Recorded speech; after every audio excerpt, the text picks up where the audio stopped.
This week's Parsha describes all of the donations that were necessary for the construction of the Mishkan.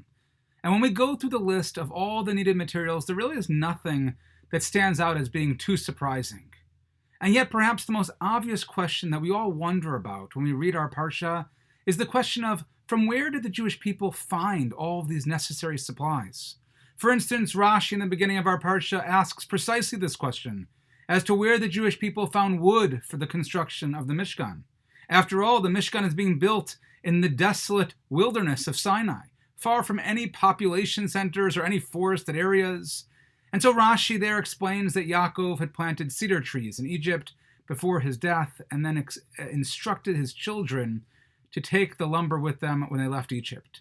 And Yaakov was prophetically able to see into the future that God would command later Yaakov's children about the Mishkan, and he wanted to prepare them in advance by planting the cedars and telling them to take it with them. And in a similar way, another fascinating item from the Mishkan that requires further understanding are the techashim, the skins that were used as coverings in the Mishkan. And Rashi, based on the Gemara and Shabbos, identifies the techashim as a species of animals that God created lefi sha'a, for that moment, specifically for the purpose of building the Mishkan. These creatures came into existence only now for their skins to be used as a covering for the Mishkan. And what's interesting is that this word of tachash can be found in only one other place in Tanakh, in the book of Yechezkel.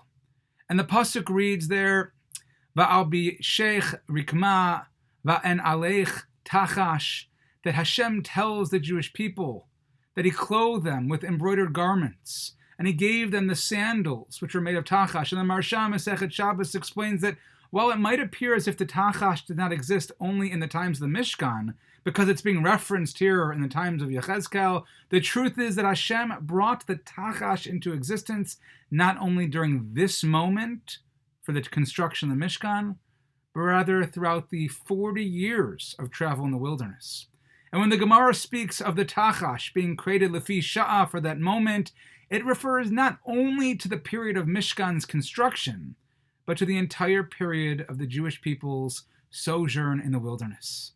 And Yechezkel describes here God's care for the Jewish people in the inhospitable conditions of the wilderness, and thus speaks of the tachash that God miraculously provided during this period.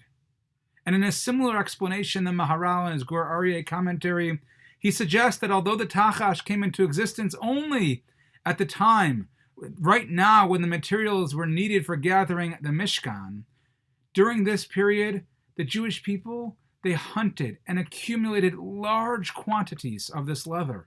And this supply sufficed for the production of all the footgear and shoes throughout the 40 years of desert travel, and therefore and thus the prophet Yechezkel accurately describes God as quote-unquote covering your feet with tachash.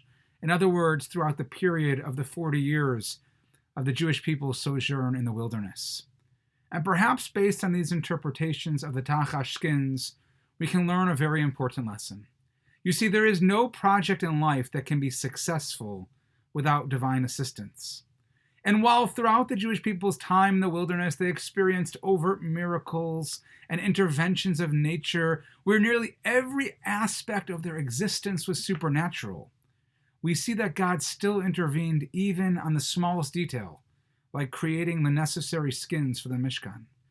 You see, no matter what our goal is in life, God is always there to intervene and to guide us and to support us in whatever we do. And just as Bnei Yisrael were unable to build the Mishkan without the miraculous provision of the techashim, so do we also depend on Hashem's support, His involvement, His assistance in every endeavor that we undertake. And this message resonated deeply with me, not just in general, but also specifically from this past week. As you know, each and every year we gather as an entire community with every agency, synagogue, day school. We all come together to do our small part to feed the hungry in Memphis through our sandwich project. And just last year, we had hundreds of volunteers. We made 11,000 sandwiches in one night. And yet, as we plan for this year amidst a pandemic, we decided to set a much more modest goal. After all, Would people be willing to help out? Would they be willing to make sandwiches from home, to get involved, despite the many challenges? And I have to tell you that I have been simply blown away. Not only are we challenged with a pandemic, but we are also experiencing a once-in-a-generation snowstorm, and yet miraculously this year, once again, we have made over 10,000 sandwiches to feed the hungry. Like the Tichashim, God gives us the support and provides us with the tools and the miracle lefi sha'ah in the moment to accomplish our goals. And what makes this work miraculous, it's not about the number of sandwiches. It's the incredible difference that we literally made in people's lives this week. This year, because of the huge number of sandwiches that we made, not only did we get to help stock St. Mary's food pantry downtown, but we were able to help send sandwiches to 3 warming centers that the city has been running in these frigid temperatures. We helped feed 500 people over 3 days who were in those warming centers.